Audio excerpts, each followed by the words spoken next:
હજી લગ્નનો થાકે નથી ઉતર્યો અને ત્યાં તમારા મોટાભાઈને ત્યાં માથાકૂટો ચાલુ થઈ ગઈ. ક્યાં નિયાવળી શું થયું પાછું? તમને ફોન નથી આવ્યો મોટાભાઈનો? ના, મને તો ફોન નથી આવ્યો. તને ક્યાંથી ખબર પડી શું થયું છે?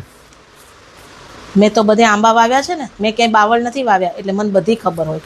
મને બહારથી બાતમી મળી. પણ શું થયું છે તો કે હવે? મોટાભાઈએ કંઈ પ્લાન કર્યો તો? ના, મોટાભાઈએ કોઈ પ્લાનની વાત નથી કરી. મોટાભાઈએ પ્લાન કર્યો તો, એ તમને ખબર નથી. એવો પ્લાન કર્યો તો કે દીકરા અને વહુના લગ્ન થાય ને એટલે પછી વહુનો પગાર ચાલુ થશે ને એટલે એક પ્રોપર્ટી નવી ખરીદશે અને એના હપ્તા વહુના પગારમાંથી જશે. અને હવે એ વાતના ડખા ચાલુ થયા છે. તમને ખબર છે, ભાઈએ જ્યારે સગાઈ થઈ ને ત્યારે ભાઈએ એમ કીધું હતું કે સગાઈ પછી 3 વર્ષ પછી લગ્ન કરશે. અને હજી તો 6 મહિના થયા ને ત્યારે વહુના મા બાપને ઉતાવળ કરીને વર્ષ દિવસમાં લગ્ન વહેલા કરી નાખ્યા. ભાઈ અને વેવાઈ વચ્ચે આજ બોલો થયો હતો કે ભાઈ અત્યારે હગાઈ કરી લઈ, લગ્ન 2-3 વર્ષમાં કરશું. એ તો મને ખબર છે. ખબર છે ને? તો ભાઈ ફરી ગયા અને વહેલા લગ્ન કરી દીધા. હવે એના મા બાપને કેટલી ઉપાધિ વધી ગઈ એ તમને ખબર છે? તમે એક દીકરીના બાપ છો, તમને ખબર જ હશે. આપણે આપણી છોકરીને વિદેશ ભણવા મોકલી, કેટલા લાખની લોન લઈને મોકલી હતી ને? તો હવે એ લોન પૂરી ના થાય ત્યાં સુધી મા બાપની દીકરીની બધાની ફરજ છે ને. આપણે પ્લાન કર્યો હતો ને કે ભાઈ એનો પગાર આવશે એમાંથી લોન ભરાશે. બરોબર છે. બરોબર. તો એ વહુના મા બાપે એ જ વસ્તુ જોઈ હોય ને, અને એટલે જ એને 3 વર્ષની અવધિ માંગી હતી લગ્નમાં. અને તમારા ભાઈએ ને ભાભીએ ઉતાવળ કરીને, આમાં વધારે પડતો મોટો ભાગ ભાભીનો છે, જલ્દી લગ્ન કરી દો, જલ્દી લગ્ન કરી દો કરીને. અને અત્યારે તમારે છે ને થોડુંક એને સમજાવવું જોઈએ મોટા ભાઈને કે ભાઈ જે દીકરીને ઘરે લાવ્યા છે ને એના મા બાપનું પહેલાં વિચારો, તો એ દીકરી તમારું પોતાનું વિચારશે. અત્યારે તમે એમ સમજાવજો ભાઈને કે દીકરીનો જે પગાર આવે છે, વહુનો જે પગાર આવે છે ને એ અત્યારે એના મા બાપને આપે એવું તમને સામેથી કહો, તો વહુના મગજમાં એમની છાપ ઊંચી. જો મારો ભાઈ તો માની જશે, હું કહીશ એટલે ના નહીં પાડે. ભાઈ તો તૈયારી થઈ જશે જો બહુ મોટા પ્લાનિંગ નહીં હોય તો. પણ ભાભીનું નક્કી નહીં, એનું શું કરશું?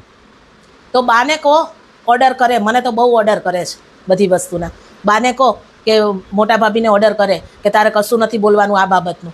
હું સમજાવવા માટે ટ્રાય કરીશ. એમ થઈ જાય તો સારું. વેવાઈને એટલું બિચારાને છે ને ટેન્શન ઓછું. તમને ખબર છે એને બિચારાને કેટલી તકલીફ પડી? એક તો લગ્નનો ખર્ચો વર્ષ દિવસમાં માથે આવ્યો અને ઉપર જતાં આ બધી ઉપાધિ એને. જો ભાઈ સમજાવીને અને સામેથી વહુને એમ કહેશે ને કે બેટા તારો આ પગાર છે ને એ સીધો તારા પપ્પાને લોન ભરવામાં રાખ, અને એની લોન પૂરી થઈ જાય ને પછી આપણો આ પ્લાન છે, આપણે આ પ્રોપર્ટી તમારા બે માટે ખરીદવી છે કે તમને શાંતિથી અલગ રહેવા મોકલવા હોય ને તો મોકલી શકો, અને તમે એ ફ્લેટના હપ્તા તમે ભરજો. બરાબર? એ વસ્તુ જો શાંતિથી સમજાવશે ને તો વહુ હસી ખુશીથી માની જશે અને ઉલટું ડબલ કોશિશ કરશે સારું થવાની. પણ જો અત્યારે આ ડખા કર્યા ને કે ના અહીંયા પગાર નથી આપવાનો અને આપણે આ પ્રોપર્ટી ખરીદી અને તમારે અહીંયા હપ્તા ભરવાના છે, તો 6 મહિના વહુ ટકશે નહીં, મને એવું લાગે. અત્યારની દરેક ઘરની આ પરિસ્થિતિ છે કે વહુને છે ને ભણતી લઈ આવે છે અને એના મા બાપ વિશે જરા પણ વિચારતા નથી. એ લોકોને કમાતી જોઈએ છે, પણ એ ભણવા માટે એના મા બાપે કેટલા ખર્ચા કર્યા હોય છે એ કોઈ નથી જોતું.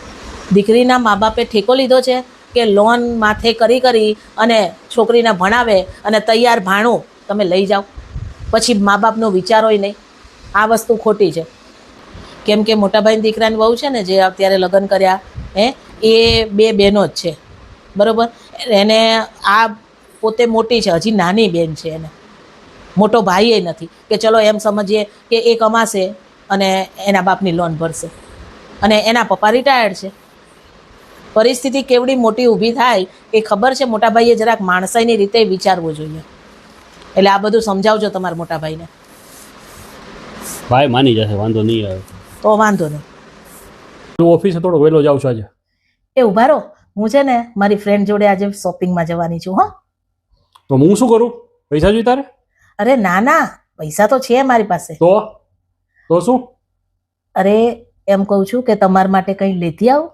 મારા માટે કંઈ નથી લેવાનું. ખોટા ખર્ચા બંધ કરો. ફાલતુના કોઈ ખર્ચા નથી કરવાનો. હવે હું ફાલતુના ખર્ચા કરું છું? તો શું હું કરું છું ફાલતુના ખર્ચા?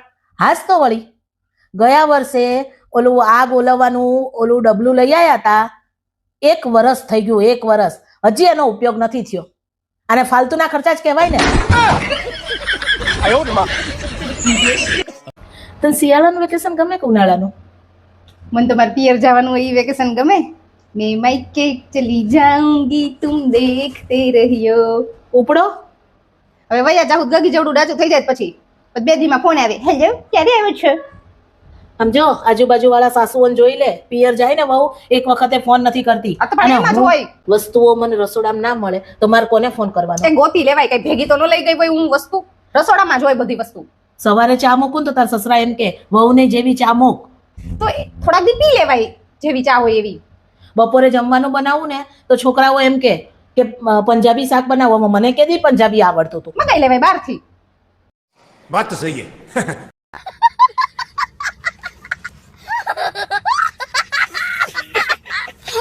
કેમ આપ બળબળતા ઉનાળામાં ટાટા ટમ થઈને બેઠા છો? શું થયું?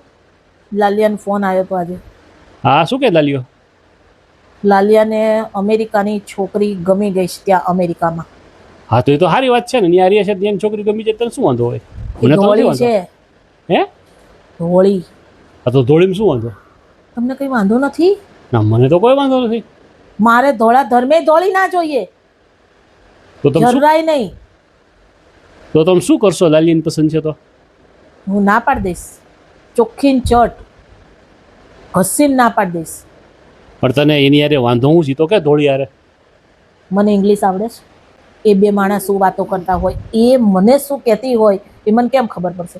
મારે તો આમ કરીને એને સામું જોયા રાખવાનું ને બોલતી હોય ત્યારે. એ મને મમ્મી નહીં કહે, મોમ એવું કહેશે. મને જરાય નહીં ગમે. અને બીજી વસ્તુ કે એને દાળ ભાત શાક રોટલી આવડશે આપણા ઘરના? પછી શું કરીશું? આટલા વર્ષે મારે શીખવાડવા બેસવાનું? હા, તો નવી વહુ આવે એટલે શીખવવાનું જ હોય ને. પણ એને ગુજરાતી સમજણ નહીં પડે. એને મારે શું કહેવાનું? ફૂડ બનાવો એવું કહેવાનું? મને ભાંગલા તૂટલા ઇંગ્લિશ આવડે છે. ફૂડ બનાવો દીકરા એમ કહેવાનું. અને એ તો પછી ઇંગ્લિશમાં મનસે ફાંકા મારવા. તો પછી મારે શું કરવાનું? મને તો કંઈ હાંધાની સમજણ પડશે નહીં. તારે ગુજરાતીમાં ધબધબાવવું. એ તો કરાય કા? હા. ના, પણ એમાં મજા મને ના આવે ઝઘડવામાં. કેમ કે હું એને બોલું તો એને આમ હળોહળ લાગી જવું જોઈએ, એમ કાપોત લોહી ના નીકળવું જોઈએ, એવી રીતના વાત થવી જોઈએ. તો એ સામે એવી ઉશ્કેરાય ને. નકર તો પછી બાજવાની મજા કેવી રીતના આવે સમજતા ના હોય? પણ તાર હું કામ બાજવું છે તો કે? સાસુ વહુએ તો બાજવાનું જ હોય ને, એ તો નિયમ છે, આદિ અનાદિકાળથી ચાલ્યું આવે છે. પણ નો બાજી જ ન હાલે. ના, એ ના ચાલે. અને બીજી વસ્તુ કે એને સાડી પહેરતા નહીં આવડે, ડ્રેસ પહેરતા નહીં આવડે. હવે એ અડધું પડધું બધું પહેરશે તો અહીંયા મારે બધા એને મારા સત્સંગમાં એને લઈ જવી હોય, મારી વહુ નવી, તો શું કરવાનું? વહુ ચડ્ડી પહેરીને આવી હોય કેવું લાગે? તારે એને સાડી પહેરતા શીખવી દેવાનું, ડ્રેસ પહેરતા શીખવી દેવાનું. એ કલર તો થોડો સમજે. કાળો કરાય એને. હું આટલી બધી કાળી, પછી તમને ખબર છે ને કાગડી તો એમ કહેવી છે, રેખલી તાર વહુ તો તાર કરતા કેટલી ધોળી છે, તું તો જો કાળી ડિબાગ, એવું કે. મારો તો પિત્તો જ અટકે. એટલે મને એ બધું નહીં, બહુ બધા પ્રોબ્લેમ ક્રિએટ થાય એમ છે. એના કરતાં ધોળા ધર્મે ના જોઈએ મારે. બરોબર? લાલીઓ નહીં માને તો હું કરી લઈશ ઈ કે મને. ત્યાં પૈણીને આવશે તો? લાલીઓ શું ના માને? એને બાપુ આટલા વર્ષથી માને છે ને. લાલીઓ ન માને બે મારું ભાઠા સીધી ન કરી દઉં હરખી રીતનો. જો આ બધા પ્રોબ્લેમ થવાના જ નથી, તો વિચારસ ને એવા. કારણ કે લાલીઓને એની વહુ કોઈ અહીંયા આવવાના ન હોય. વર્ષે 2 વર્ષે આપણે એકાદ મહિનો ત્યાં રહેવા જવાનું હોય. ત્યાં તને કોણ ઓળખે છે? ત્યાં કોને તારે ક્યાં સત્સંગમાં લઈ જાય છે? હશે તો પ્રોબ્લેમ સોલ્વ થઈ ગયો કા? નાના છોકરાને બિચારાને આપણે એવું ના કરાય, એને ગમતી હોય ને એવું કરાય. આપણે ક્યાં, આપણે 1 મહિનો અહીંયા રહી આવશું, હું ચૂપ રહીશ, બરોબર ને? છોકરાને ધાર્યું કરી નાખીએ, બરોબર? એ તું ચૂપ નહીં રહે ને તો એ ઓલો કરી લેવાનો છે. સમજી? એના કરતાં પ્રેમથી માની જાય. અને મારે જ બધું સહન કરવાનું.